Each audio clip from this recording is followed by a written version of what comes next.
Hey, how's it going, everybody? And welcome back to Worlds Within Worlds. Now, it's been a minute for me. I have been keeping up with all the things Mortal Kombat that have been released left and right.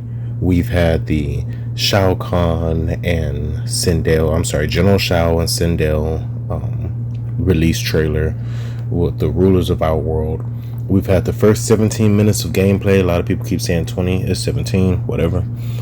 We've had finally the full reveal of what Invasions is, which is pretty cool in my opinion. It's not Conquest, but it's the next best thing, so I'm all for it.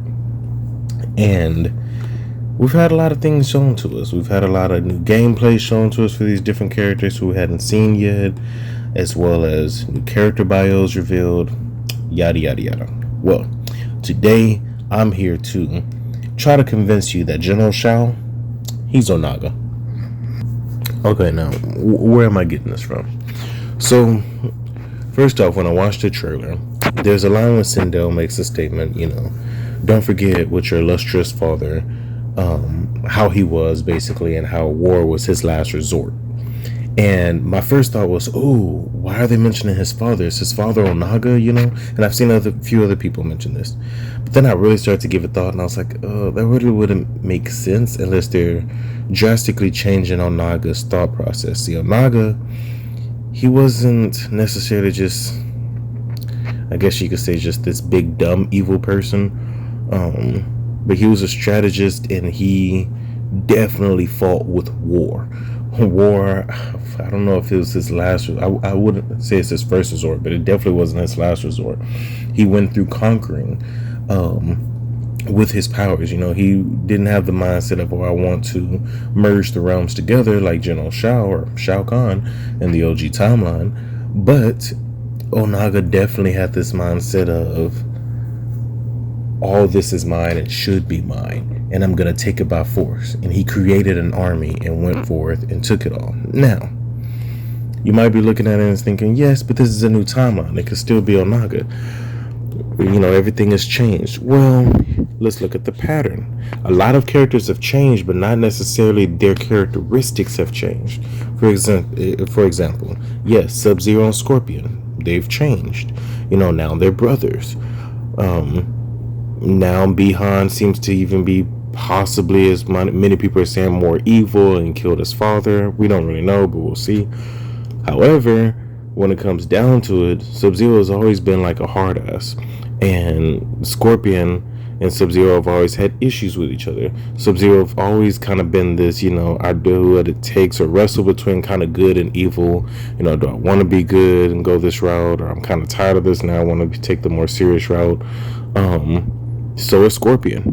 Scorpion ain't necessarily good. The Lin Kuei is kind of messed up. We see that in the first 17 minutes. They're essentially like a gang. Even Smoke, who we thought was just like this, who's an angel of a kid. I thought Smoke would probably be, the good child, if you will, amongst his brother's issues and quarrels. However, he was the main one running up on Madame Bo, beating up an old woman. So nothing about the Lin Kuei is good, period, for one. But we see the common traits there. Kenshi, his storyline is completely different. However, we see common traits there with this actual characteristic. Same thing with Johnny Cage, still the cocky, arrogant, so infatuated with himself. This time he's chasing clout, whatever the case may be. Kung Lao is still the arrogant, ready to fight. I think I got it all. I want to be something bigger and badder. He's always been like that. Going back to Onaga to have a complete character change and be this person that, treats war as a last resort kind of thing, sounds a little peaceful. That doesn't sound like Onaga. But his father he's also not just this punk either. Let's look at General Shao's bio. And I'm still getting to how I feel General Shao is Onaga, but let's take it down a notch for a second. So it says, Supreme Commander of Outworld's Army, General Shao. Born into a proud military family, Shao was expected to become a soldier, but he was a sickly child who, though brilliant and eager, had an infirm body. Shao's disability infuriated his father. He dismissed his son's physicians and designed an extreme program to build his son's strength and endurance. Years of toil molded Shao into a physical colossus and forged him with an iron will. And as his father had promised, Shao became the perfect soldier. His brilliant tactics and relentless effort won Outworld many victories and him much fame. Though General Shao was sworn to serve the Empress, his loyalty is to with Outworld. I have a little typo there. If Sindel's rule ever endangers Outworld, he will be the first to try to end it. Now, there's a slight character change for General Shao. See, Shao in the original timeline, I don't think he necessarily cared for the protection of people. He just wanted to conquer all. However, Onaga, he kind of gave him that vibes that, it's not necessarily he wants to conquer all just because he wants to just be a dick and say, hey, I run everything. But I think he truly thought that he was doing what was right. So does General Shao right now.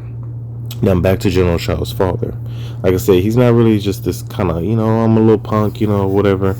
I do everything peaceful. No, he took his son and made him not a soldier, but the soldier. He made him, as people say now. There's no game about General Shao. It says that he conducted an extreme program that would build his son's strength and endurance. He didn't throw his son to the side. Something tells me I don't think Onaga was just this. Well, I don't know. Anyway, he didn't throw his son to the side. He didn't just say, "Oh, you're sick. You're no good. Go on somewhere." He pushed his son and made him, as they said, a colossus. They made him, or his father made him, this deadly being. But what if in doing so, see, it doesn't say how. It doesn't say what exactly he did. As a matter of fact, I'm about to get into how I feel like a lot of these bios, if not all, are more general information or things that multiple characters would understand. It's not necessarily something that the audience is going to understand. It's going to keep away from spoilers. So this is kind of like if you saw a bulletin up in the Mortal Kombat world, an Outworld square, you would see this information about General Shao. Some people like Kenshi, maybe you could say his bio is something that the police department knows a lot about. People like Li Mei, who is police and things like that. Anyway, so it's not going to give exactly how his father made him who he was. But what if through maybe magic or through science, there's a whole lot of gene splicing, chemical changing, medicines and diseases and stuff like the Turcot disease, things like that going around. What if his father made him like this through not just physical workouts, but also through genetic mutation? We have yet to hear about the power, the strength, or the mythology of dragons within this new world. However, if you look at the Mortal Kombat 17-minute opening, Shang Tsung, as he's listing his different medicines, he mentions a specific dragon. I have to go back to find out exactly which one. So we know that they're in this world. Liu Kang's tattoos are dragons, and he summons the dragon fire. So dragons have some sort of importance, but one could say, oh, those are just the Elder God dragons. But if you remember the original timeline, during the reign of Onaga, dragons had a very important, they had a huge significance to the overall lore. What if General Shao had dragon blood imbued in him, or he was genetically altered with dragon blood, which would be why we see scales on him, would be why we see a darker skin on him, sharp teeth, and these huge dragon horns. Which, by the way, a lot of people are like, oh, is he half centaur? No. The centaur horns curl up and they're like a ram. These come out and then have a kind of, they have a sharp curve straight upward. They curl out from his head. Well, not curl, but they angle out of his head and then curve straight up with a very sharp elbow. These are dangerous horns. They're made to kill. Ram's horns are made to ram, to defend. It's curled up. It's not, and it has a sharp point. If it needs to kill, it will, but it's not made necessarily straight to kill. Dragon horns are designed with the looks and things like that to be something that's intimidating. General Shao has dragon in him. He doesn't have ram in him or a centaur in him. He has a dragon in him. He has pointy ears. He has the scales on the back of his neck, and he is the only species we have seen like that. And we've seen Outworld Square, and also in the last trailer, well, specifically the Sindel General Shao trailer, while Liu Kang is talking about the wonderful world of, or realm of Outworld, we see many different races. It's pretty cool. We even see Shokin and Centaurs together a few feet away from each other celebrating. We've seen the human-like beings like Sindel and Katana and the, many different beings that look, human-like. There might be Adenians, who knows. However, no one, not that I've seen, no one looks like General Shao. Well, if General Shao was imbued with dragon blood and he became even more and more powerful and elevated in power, he could then be called the what? The Dragon King, especially if he takes over the throne by the end of this game, or creates his own throne as Outworld descends into different factions. He could easily be called the Dragon King. He could emerge in the next level type of power where more scales are grow on his body and wings sprout out and a tail grows. He's halfway there. He has the physique of it and these huge horns and already has some scales. I think General Shao will become Onaga. Now, how will he become Onaga? Well, I think the answer was just shown to us. I think it's going to be through your girl Chronica. And I'll have to explain that in the next video. How exactly will Chronica be a part of General Shao elevating to Onaga? Thank you all so much for tuning into this video. I miss y'all. I'm so glad that y'all come by my video and y'all support me on my channel. I love making this type of content, Mortal Kombat. I love exploring anything with deep lore to some of my favorite shows, books, movies, or in this case, games.